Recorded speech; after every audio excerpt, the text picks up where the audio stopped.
कौन चीखा? चीख तो लड़की की है।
मैंने कुछ नहीं किया, मैंने कुछ नहीं किया, मुझे छोड़ दो, मैंने कुछ नहीं किया। देखो हम लोग सीआईडी से हैं। मैंने कुछ नहीं किया साहब, मुझे छोड़ दो, मैंने कुछ नहीं किया साहब, मैंने कुछ नहीं किया। क्या हुआ इसे? साहब 2 घंटे से हारना बजा रहे हैं। लाश कहाँ है? उस तरफ है साहब। देखो जी। निखिल, ये काफी डरा हुआ है, होश में लाओ इसे। ठीक हो जाएगा तो बातचीत करेंगे। कहाँ पे? सर उधर।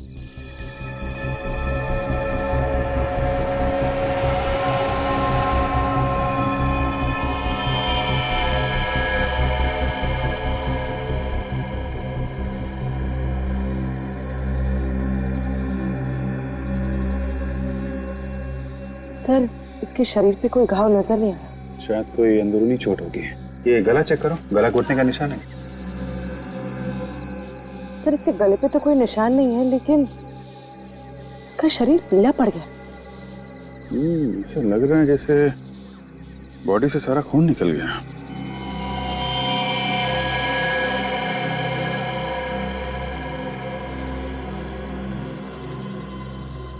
सर ये देखिए, इसके हाथ पे कुछ अजीब से निशान है। ये छोटे छोटे घाव हैं और इनमें से खून भी निकल रहा है।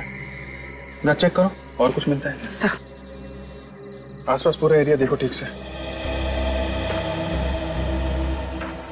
क्या हुआ, क्या था? तुमने क्या देखा? जी मैंने हॉर्न की आवाज़ सुनी और यहाँ आके देखा तो यहाँ ये लड़की मरी पड़ी थी।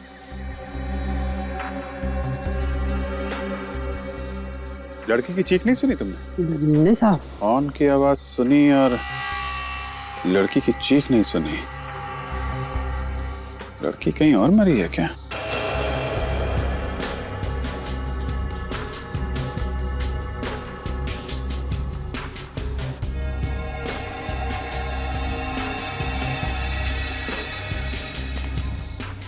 सर, यहाँ आसपास हाथापाई की तो कोई भी निशान नहीं, लेकिन हाँ ये सोने की चेन मिली है। किसकी हो सकती है? लड़की की या खूनी की? सर, सर ये टैक्सी ड्राइवर होश में आ गए, सब कुछ बताने को तैयार है। बताओ, क्या देखा था तुमने? एक आदमी उस लड़की के ऊपर झुका हुआ था, इसका खून पी रहा था। आदमी खून पी रहा था? हाँ, उसके मुंह पे मैंने खून देखा सर। उस आदमी को दोबारा देखोगे तो पहचान लोगे? नहीं सर, मैंने उसका चेहरा नहीं देखा। अरे कमाल कर रहे हो, मुंह पे खून देखा और तुमने चेहरा नहीं देखा? सर उसका बाकी चेहरा अंधेरे में छिपा हुआ था और खून पीते देखकर मेरी हालत खराब हो गई थी सर। मुझे कुछ भी समझ में नहीं आ रहा था। सर, सर खूनी ने सारा खून पी लिया है, इसलिए लाश पीली पड़ गई। अच्छा, इस लड़की ने एयर होस्टेस की यूनिफॉर्म पहनी हुई है। ये पता लगाओ किस एयरलाइंस में काम करती थी ये। अब तक तो दिव्या ठीक ठाक थी, अचानक खून कैसे हो गया उसका? सर, ये दोनों दिव्या की बहुत अच्छी फ्रेंड है, इन्हें मालूम है उसके बारे में। ये दिव्या है? आखिरी बार कब देखा था आप लोगों ने दिव्या को? कल शाम को हम सब फ्लाइट से लौट रहे थे, काफी देर तक हम साथ ही थे। उसके बाद पता नहीं वो कहाँ चली गई। कितने बजे लौटे थे आप लोग फ्लाइट से? शाम के 6 बजे के आसपास। तो दिव्या शाम के 6 बजे लौट के आई और उसी रात 3 बजे उसका खून भी हो, मतलब वो यहाँ से घर गई नहीं। दिव्या यहाँ से घर जाने के लिए निकली थी? नहीं सर, वो किसी से मिलने जाने वाली थी। किससे? शायद सर रत्नेश नाम है उसका। ये रत्नेश कौन है? बहुत ही अमीर आदमी है, उसने दिव्या को वादा किया था जॉब देने के लिए। अच्छा, दिव्या एयर होस्टेस के कपड़ों में ही गई थी रत्नेश को मिलने के लिए जॉब के सिलसिले में? जी सर, रत्नेश ने ही उससे कहा था एयर होस्टेस के कपड़ों में आने के लिए। ये बात आप लोगों को कैसे मालूम? जिस वक्त रत्नेश का फोन आया था उस वक्त दिव्या हमारे साथ ही थी, दिव्या ने ही हमें बताया था। अच्छा, उसने बताया कि वो रत्नेश से मिलने के लिए कहाँ जा रही है? रत्नेश ने उसे ओशिवारा मिलने के लिए बुलाया था। तो रत्नेश ने दिव्या को ओशिवारा में बुलाया था और हमें दिव्या की लाश भी ओशिवारा में ही मिली थी। सर, रत्नेश के हाथ इस खून में रंगे हैं। ओशिवारा में ढूंढना पड़ेगा ये रत्नेश कहाँ है, खून के धब्बे सूखने से पहले। पूरे 25 रत्नेश है इस एरिया में, मगर कोई भी ऐसा नहीं है जिसने फोन करके दिव्या को अपने घर पे बुलाया था। अब बचा ये आखिरी वाला रत्नेश। हो सकता है ये आखिरी वाला रत्नेश ही हमारा रत्नेश हो जिसने दिव्या को बुलाया। हो सकता है। काफी सन्नाटा है। सर, जब जब सन्नाटा होता है कोई ना कोई बुरी खबर सुनने को ही मिलती है। चुप रहो फ्रेडी।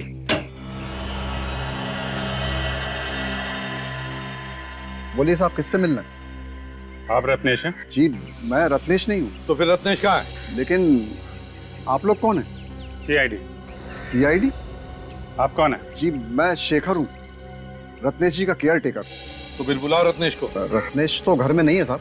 आप जरा ये चेन देखिए, इसे पहचानते हैं आप? ये चेन तो रत्नेश जी की है। रत्नेश की चेन है ना?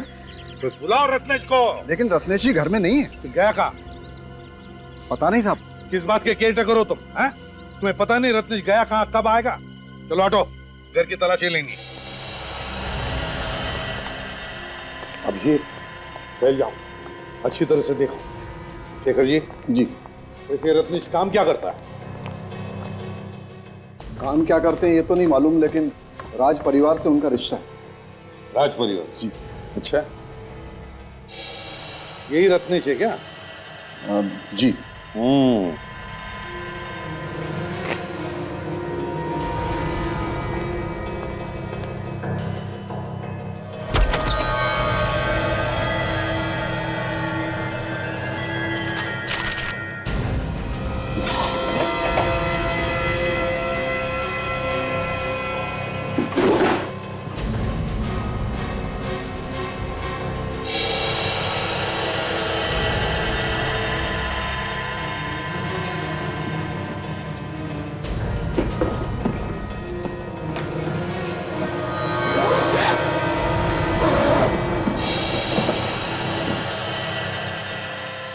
किसका बैग है ये? अरे साहब, ये क्या कर रहे हैं आप? मैंने पूछा बैग किसका है? रत्नेश का है? जी, शायद। देखो, चुप रहने से काम नहीं चलेगा, नहीं तो फंस जाओगे। किसका बैग है? जी, मेरा है। अच्छा,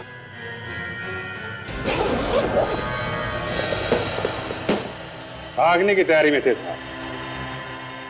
भागने की तैयारी में थे? हैं? रत्नेश घर पर नहीं है तो फरार होने की सोच रहे थे? बताओ कहाँ जाने वाले थे? जल्दी बताओ। अगर चुप रहोगे तो इसका एक ही मतलब है कि तुम रत्नेश के साथ गुनाह में शामिल हो। बताओ। लेकिन साहब मैंने कोई गुनाह किया ही नहीं। अच्छा,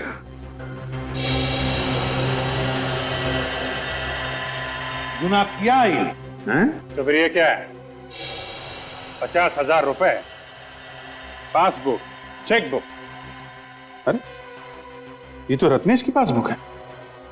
तो चेकबुक ये भी रत्नेश का है। क्यों? रत्नेश की बैंक का पासबुक, रत्नेश की बैंक का चेकबुक, रत्नेश के 50,000 रुपए, हैं? रत्नेश का सारा माल लेकर कहां भागने की तैयारी में थे?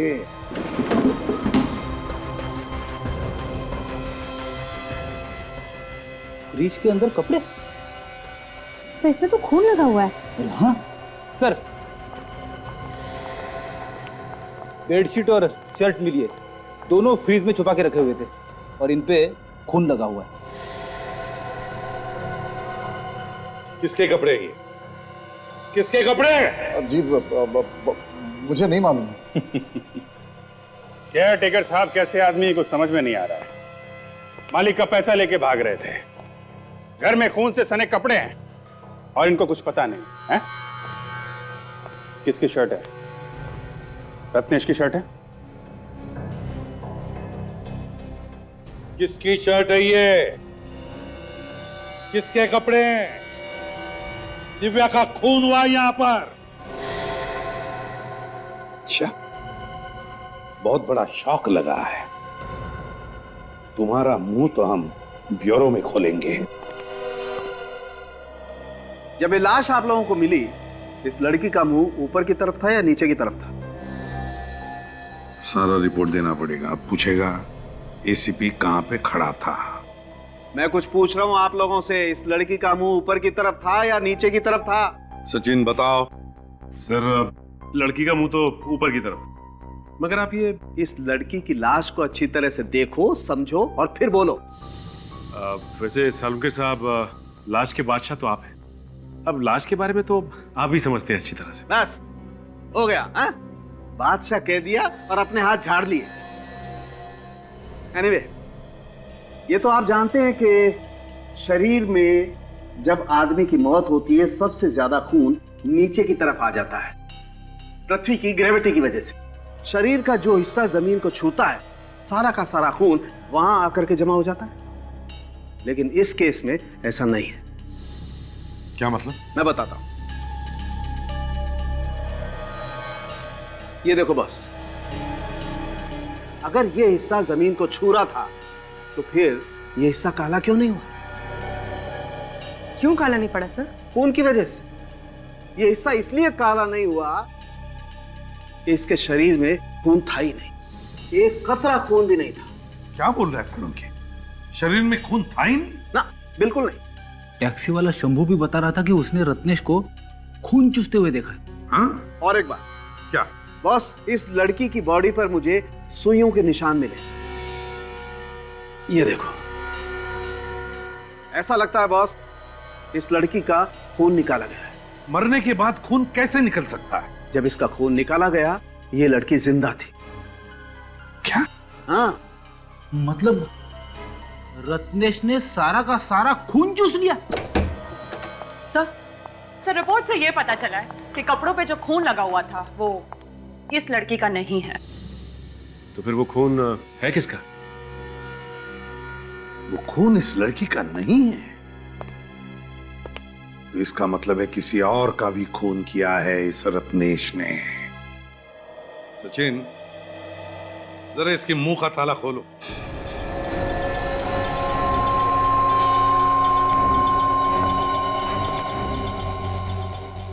बताता है या नहीं? हाँ? क्यों? बताओगे ना? बताओ।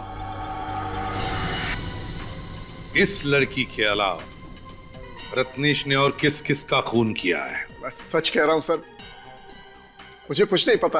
तुम रत्नेश के केयरटेकर हो, तो रत्नेश क्या करता है, कहां जाता है, सब कुछ मालूम है तुम्हें। आया ना? तो फिर बताओ, क्या ये लड़की कभी रत्नेश से मिलने आई थी? सर मैं कह रहा हूं ना, वाकई मुझे कुछ नहीं मालूम। फिर ये भी रत्नेश से मिला हुआ है और इन दोनों ने मिलके खून चूसा है। ये झूठ है। ये कोई झूठ वूठ नहीं। तुम्हारे घर से हमें खून से सने हुए कपड़े मिले और तुम कह रहे हो तुम्हें कुछ नहीं मालूम है? बताओ कहाँ है रत्नेश? सर वो खून वाले कपड़े देखकर तो मुझे भी झटका लगा। चुपके से किसी ने लाकर रख दिए, कहां से आए पता ही नहीं है। झूठ बोल रहे हो तुम। हो सकता है रत्नेश गायब नहीं हो, मर चुका हो और तुमने उसके कपड़े छुपा दिए हो। रत्नेश का खून तुमने ही किया। तुमने किया रत्नेश का खून। उसके पैसे, उसके बैंक के पासबुक, चेकबुक सब लेकर भाग रहे थे तुम। मैंने रत्नेश को नहीं मारा, वो जिंदा है। क्या? वो जिंदा है? तो फिर है कहां वो? कहां है ये नहीं मालूम। घर से कब निकला था रत्नेश? कल शाम को। कितने बजे? 5 बजे के करीब। कह रहा था कि डॉक्टर के पास जा रहा हूं। किस लिए? रत्नेश को हकलाने की आदत है, इसी के लिए डॉक्टर के पास गया था। फिर ये रत्नेश निकला तो था डॉक्टर के पास जाने के लिए, लेकिन वहां नहीं पहुंचा। रत्नेश के परिवार वाले या कोई जान पहचान वाले लोग हैं यहाँ पर इस शहर में? रत्नेश के एक चाचा है, धर्म जी, इसी शहर में रहते हैं। रत्नेश के परिवार से उनके बहुत अच्छे संबंध हैं। तो ये रत्नेश जरूर इस धर्म चाचा से मिलने की कोशिश करेगा। शेखर जी, धर्म जी का एड्रेस चाहिए हमें। ये शेखर बड़ा शातिर है, टुकड़ों टुकड़ों में कहानी बता रहा है हमको। कौन है आप लोग और अंदर कैसे आ गए? रत्नेश क्या लगता है तुम्हारा? जी मेरे चाचा का लड़का है, लेकिन आप लोग कौन है? आखिरी बार कब मिले थे? आप लोग हैं कौन बताएंगे? CID। अच्छा सर, तो ऐसा बोलिए ना सर। सर अभी कुछ ही दिन पहले मिला था, पर बात क्या है सर? खून हो गया है, खून। खून? या खून, और उसी सिलसिले में हम रत्नेश को ढूंढ रहे हैं। कहाँ है वो? अरे पिताजी, ये लोग CID से हैं और रत्नेश के बारे में पूछ रहे हैं। सर ऐसे आदमी के बारे में क्या कह सकते हैं, कहाँ मिलेगा कहाँ नहीं। ऐसा आदमी मतलब? सर वो बचपन से ही बहुत खतरनाक है, मतलब किसी की जान लेना उसके लिए आम बात है। क्यों? किसका खून किया है क्या उसने पहले? हाँ सर, पहले भी खून किया है। किसका खून किया है? अपने छोटे भाई का, और तब से फरार है, इसलिए उसे पुलिस पकड़ नहीं पाई है। अपने छोटे भाई का? कब? अभी कुछ 6 महीने पहले। लेकिन क्यों किया खून? सर क्यों खून किया ये तो पता नहीं, उसके डैडी ने किसी को बताया भी नहीं, और उसके बाद वो अपना शहर छोड़ के यहाँ चला आया। अपना शहर छोड़ के यहाँ पे क्यों, किस लिए आए थे यहाँ? बोल रहे थे रत्नेश का मेडिकल चेकअप कराना है। किस बीमारी का इलाज करवाना? जी रत्नेश हकलाता था और सर उसकी दिमागी हालत ठीक नहीं थी। दिमाग की बीमारी थी तो फिर किस डॉक्टर का इलाज चल रहा था? सर वो तो मालूम नहीं। ये रत्नेश के मम्मी डैडी अभी कहाँ पे हैं? अपने घर पे होंगे। वो अपने घर पर नहीं है। उनका कोई नंबर है तुम्हारे पास? हाँ है ना सर। आप गलत पते पर आए। अरे बिना किसी जानकारी के इस तरीके से पूछताछ करना भाई बेवकूफी हुई ना।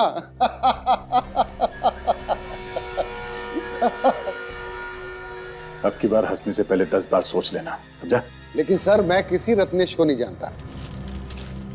ये नंबर तुम्हारा है जो सर्कल किया गया? हाँ सर ये नंबर मेरे ही है, लेकिन आपके पास कैसे है? आ गया। जिन जिन के नंबर्स है ये, उन लोगों ने रत्नेश को फोन किया था या रत्नेश ने उनको? दिन में 10-10 बार फोन किया जाता था इस नंबर से रत्नेश को, और तुम कहते हो कि तुम रत्नेश को नहीं जानते? हाँ? इस रत्नेश ने खून किया है, समझे? अब जो कुछ भी मालूम है रत्नेश के बारे में जल्दी बताओ। रत्नेश ने फिर से खून कर दिया? फिर से का क्या मतलब? पहले भी खून किया था इसने? सर उसको मेंटल प्रॉब्लम है, उसका दिमाग खराब है सर। बस वो यहाँ पे आया था ना तुम्हारे पास चेकअप करवाने के लिए? नहीं सर, मेरे पास नहीं आया था सर, मैं सच कह रहा हूँ। इसका मतलब उसने शेखर से झूठ बोला? डॉक्टर साहब आपने कहा कि उसे दिमाग की बीमारी है। जी क्या एग्जैक्टली क्या बीमारी है उसे? सर उसे खून देख के ही उसका मानसिक संतुलन बिगड़ जाता है, वायलेंट हो जाता है, कंट्रोल के बाहर हो जाता है। इसी के चलते उसने अपने भाई को मार दिया 6 महीने पहले। भाई को मार दिया?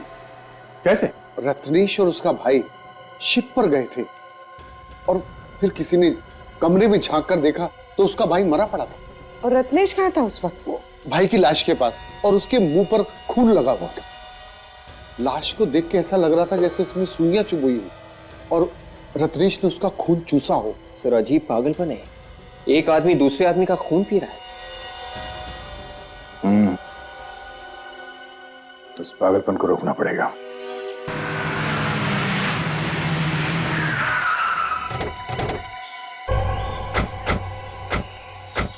सर रत्नेश के मम्मी डैडी की फोन की लोकेशन यही जगह बता रही थी और इसके बाद फोन बंद हो गया। मतलब इन्हें आसपास ही होना चाहिए। अब अगर इतने सुनसान इलाके में वो लोग कर क्या रहे होंगे यहाँ पे?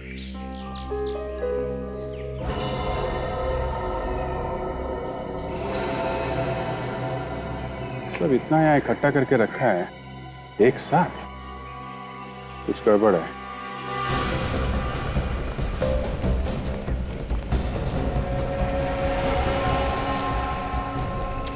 तो कार छुपा के रखी हुई है। काम करो, सब झाड़ियां वगैरह हटा लो।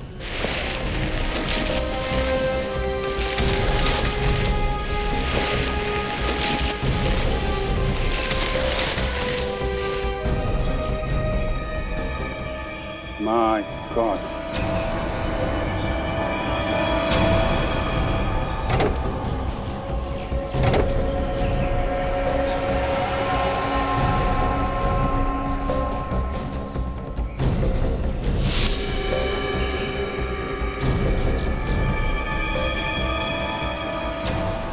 ऐसा लगता है ये दोनों रत्नेश के माता पिता हैं। कपड़ों और ज्वेलरी से तो ऐसा ही लग रहा है। हो सकता है, ऐसा लगता है 2-3 दिन पहले मौत हुई है इनकी। एक काम करो, कार में जितने भी फिंगरप्रिंट से सब उठा लो और कार के नंबर से पता लगाओ किसकी कार है ये।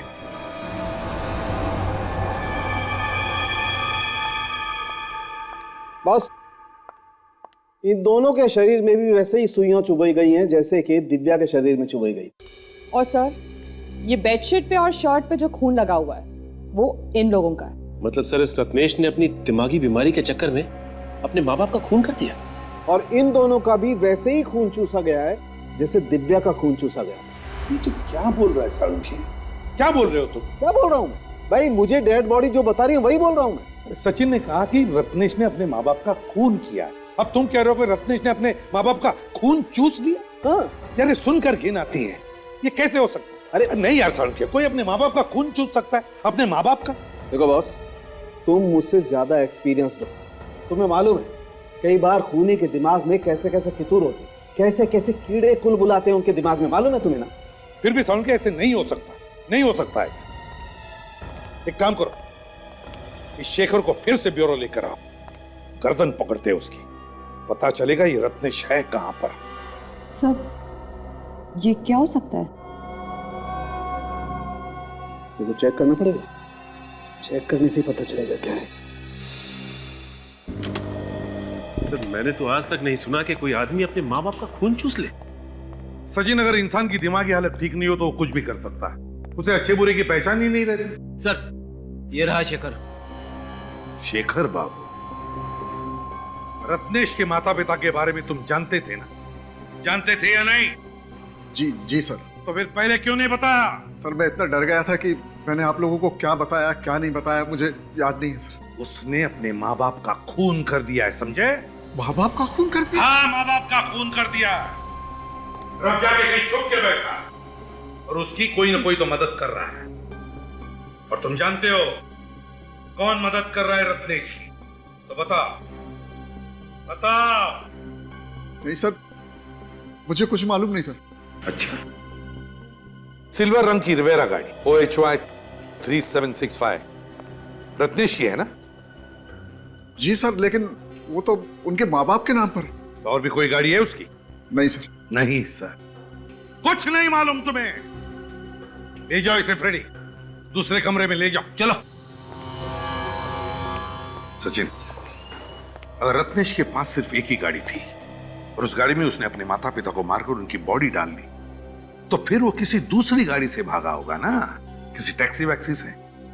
एक काम करो, उसके फोटोज के 100-150 कॉपीज बनवाओ और सारे टैक्सी वालों को दे दो और उनसे कहो कि अगर किसी ने इसे देखा है या किसी की टैक्सी में ये बैठा है तो तुरंत हमें इन्फॉर्म करें। हैं? आगे सर, जब से रत्नेश भागा है तब से उसका मोबाइल फोन बंद है। ये रत्नेश के फोन रिकॉर्ड्स है ना विवेक? Yes sir. इसमें जितने भी फोन नंबर्स हैं उसमें दिव्या का फोन नंबर है? नहीं सर, रत्नेश के रिकॉर्ड्स में दिव्या का नंबर है ही नहीं। उसने दिव्या को फोन किया ही नहीं। ये कैसे हो सकता है? दिव्या के दोस्तों ने तो बताया कि उसने दिव्या को फोन किया था फोन उसने दिव्या को। सर हो सकता है उसने किसी और से फोन करवाया हो।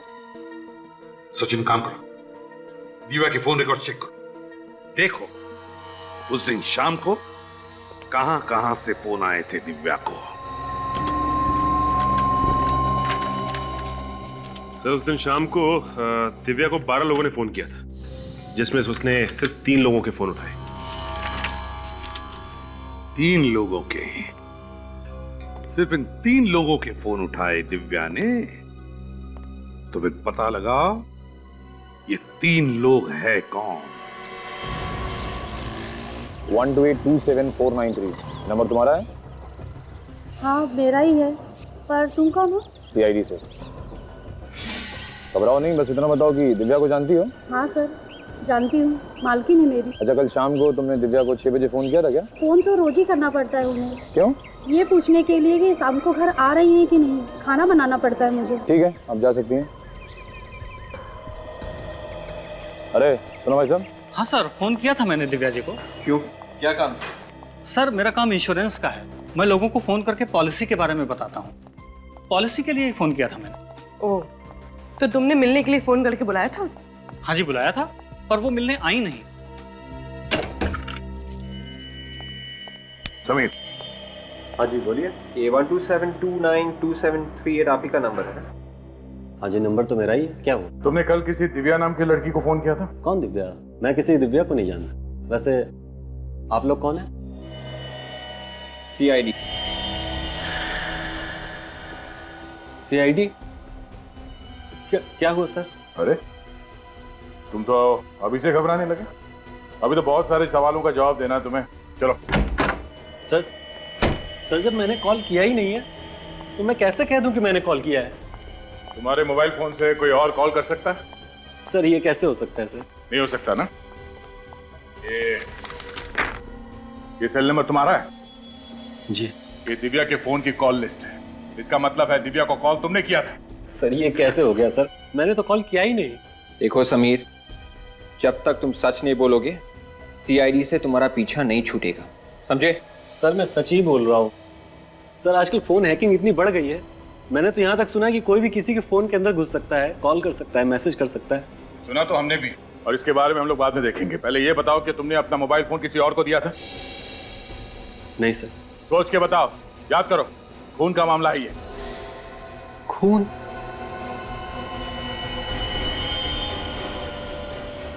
हाँ सर याद आया, कल मैं ओशिवारा में ही था। ओशिवारा में? शाम को 6 बजे के आसपास? हाँ सर, और सर वहाँ एक आदमी भी था। सर उसकी मोबाइल की बैटरी चली गई थी और उसने मेरा मोबाइल मंगा था सर कॉल करने के लिए। अभी सोचिए ये कहानी ना। सर मैं सच बोल रहा हूँ सर। कौन था वो आदमी? उस आदमी को नहीं जानते? नहीं। और बिना जान पहचान के तुमने अपना मोबाइल फोन उसे दे दिया? हा? सर मुझे लगा कि उस बेचारे को कोई जरूरी कॉल करना होगा। क्या वो आदमी यही था?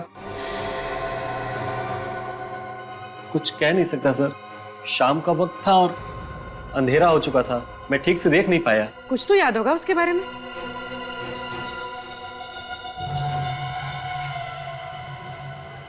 हाँ सर याद आया, सर वो हकला के बोल रहा था।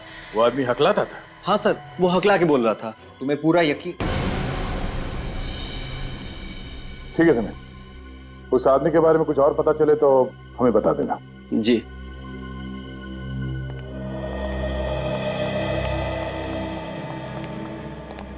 सर हमें उसे ऐसे ही इस समीर के ऊपर नजर रखना, तुम्हारे सारे सवालों के जवाब मिल जाएंगे। हाँ, और जैसे वो टैक्सी वाला बता दे कि वो रत्नेश को उसने कहां पर छोड़ा है, मुझे तुरंत इन्फॉर्म कर देना। ओके? वो टैक्सी वाला मिल गया जिसकी टैक्सी में रत्नेश बैठा था। मैं एक बात बोलूं? ना बोलूंगा तो तू चुप रहेगा? नहीं नहीं, चुप तो नहीं रहूंगा, लेकिन ये बात कान में बोलने वाली है। कान में? क्यों? आओ ना यार, एक मिनट। क्या है बताओ। बॉस, असली खूनी का पता चल गया है। ये कौन सी बड़ी बात है जो मेरे कानों में बता रहा है? अरे सबको मालूम है रत्नेश ही खूनी है, समझे? अरे यार, यही तो प्रॉब्लम है तुम्हारी यार, तुम बात को अच्छी तरह समझते ही नहीं हो। रत्नेश ने खून नहीं किया है। क्या? सर वो कैसे? बॉस, इन दोनों का खून किसी आदमी या औरत ने नहीं चूसा है। किसने चूसा है सर? बॉस, खूनी वहां पर। सही है, देखो यही आदमी बैठा था तुम्हारी टैक्सी में? हाँ साहब, यही आदमी बैठा था मेरी टैक्सी में। यही था ना? हाँ सब पक्का याद है। इतने भारी भारी बैग ले रखे थे, डिग्गी में रखते वक्त मेरी कमर दुखने लगी थी। ऐसा क्या भारी सामान हो सकता है? तुमने पूछा नहीं उससे? पूछा था साहब, कहने लगा अपने काम से काम रख, तुझे क्या लेना देना है, इसमें क्या है क्या नहीं। साहब ऐसे लग रहा था जैसे शहर छोड़ के जा रहा हो। कहाँ छोड़ा तुमने उसे? पाम क्रेन रोड पर साहब। पाम क्रेन रोड पे? वहां पे क्यों छोड़ा था?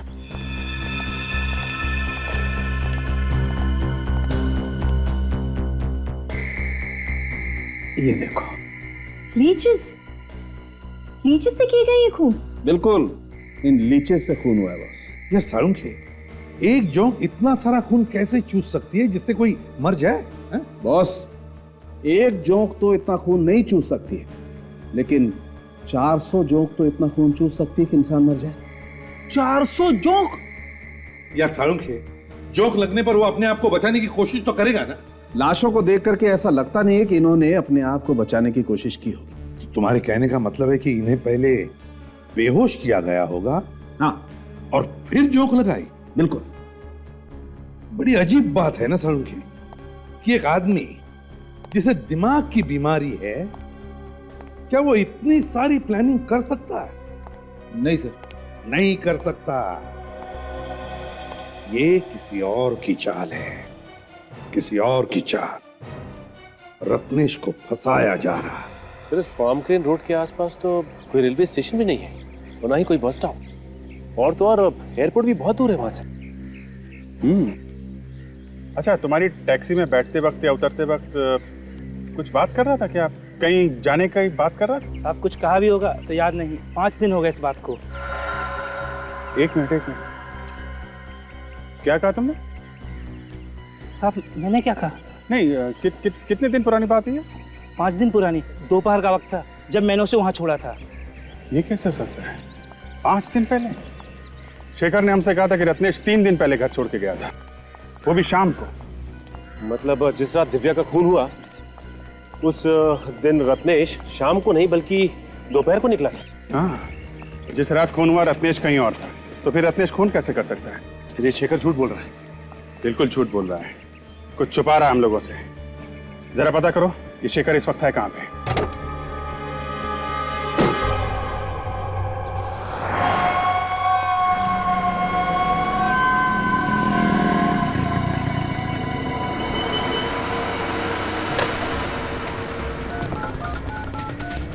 हेलो,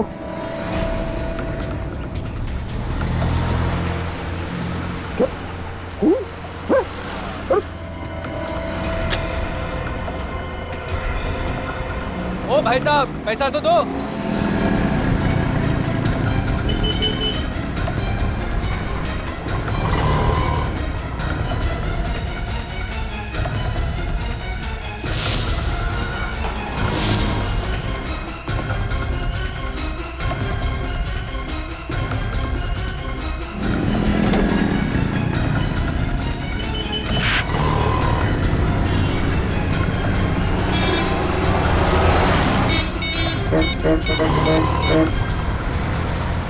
हाँ सर, हाँ सर। सर शेखर भी बाहर निकल के टैक्सी लेके कहीं निकला है सर। सर कहाँ निकला ये तो पता नहीं चल पाया सर। सर पर घबराया बहुत हुआ है सर वो। हाँ सर, हाँ सर। सर मैं टैक्सी ले रहा हूँ सर। टैक्सी।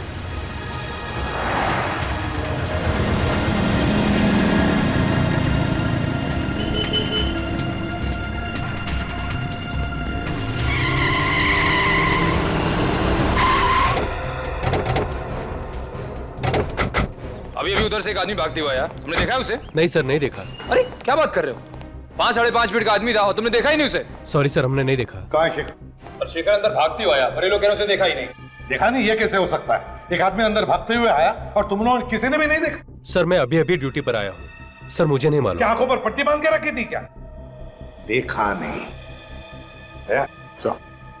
टैक्सी वाला कह रहा था कि उसने रत्नेश को यहीं आसपास ही कहीं छोड़ा है, तो हो सकता है रत्नेश इसी होटल में ठहरा हो और उसने शेखर को यहीं पर बुलाया हो, पैसे लेकर और कपड़े लेकर। हाँ सर। हाँ, जरा ये फोटोग्राफ देखो। ये आदमी यहाँ पे होटल में ठहरा हुआ है? हाँ सर, ये आदमी है यहाँ पे। किस कमरे में? कमरा नंबर 104 में है सर। चलो दिखाओ। चलिए सर।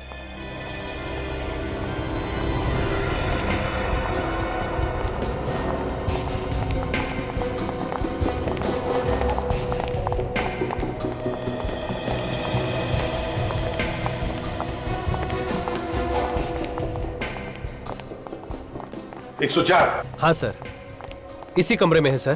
तुम यहीं पे रुको। Okay sir. ताने अंदर कोई है कि नहीं सर? अगर बाहर जाता तो कोई तो देखता उसे। निखिल तुम यहीं पर रुको। हैं? देखो कहीं वो बाहर नहीं। तोड़ दो दरवाजा। लौटिए प्लीज। अरे शेखर, शेखर क्या हुआ? हैं? क्या हुआ? माय गॉड, संभालो इसे। देखो रत्नेश कहां पर चुप के बैठा है क्या? हाँ चल।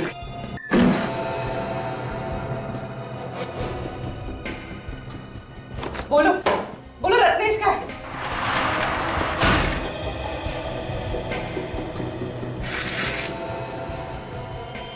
Oh my God. सर आना। सर यहाँ आइए। शेखर, शेखर तुम्हें मारा किसने? किसने मारा तुम्हें? आधा क्या हुआ? सर यहाँ रत्नेश तो नहीं है। ये देखिए।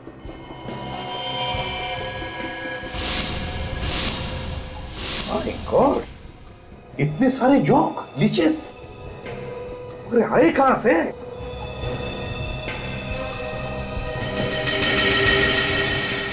Ice box.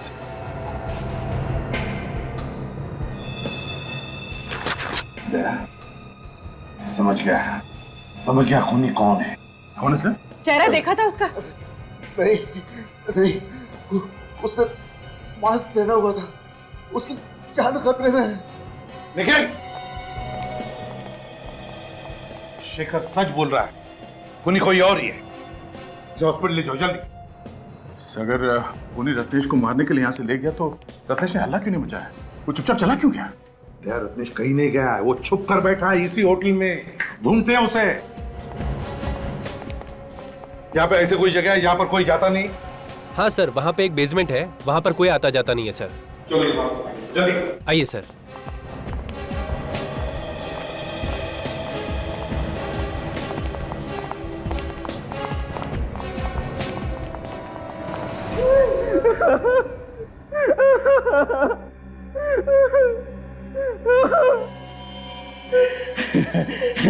मैं तुझे अपने हाथों से नहीं मारना चाहता था, इसीलिए मैं प्लानिंग करके तुझे फंसाता था, ताकि तू जेल जाए और कानून तुझे फांसी के तख्ते पर लटका दे। कोई नहीं है ना रूम में? सर अभी तो कमरा खाली पड़ा हुआ है। खूनी ने रत्नेश को उसी कमरे में छुपा के रखा होगा। अफसोस के तेरी मौत मेरे ही हाथों लिखी है। मुझे छोड़, मैं किसी से नहीं कहूंगा। मैं दूर चला जाऊंगा, हमेशा के लिए मुंह नहीं दिखाऊंगा। तेरा मुंह तो मैं बंद करूंगा हमेशा हमेशा के लिए। लोग तो तुझे ही खूनी समझते हैं ना। तेरी मौत के बाद अब ये शक यकीन में बदल जाएगा। उन्हें तो यही लगेगा कि इतनी सारी मौत का भार तू झेल नहीं पाया, इसलिए आत्महत्या कर ली।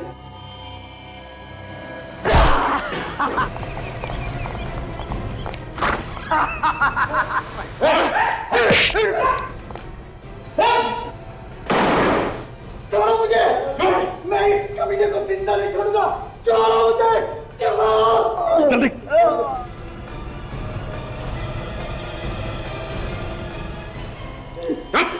क्या जानना चाहते हो ना कौन है ये किलर?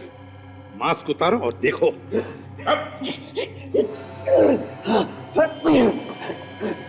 जिंदा नहीं छोड़ेगा। हाँ?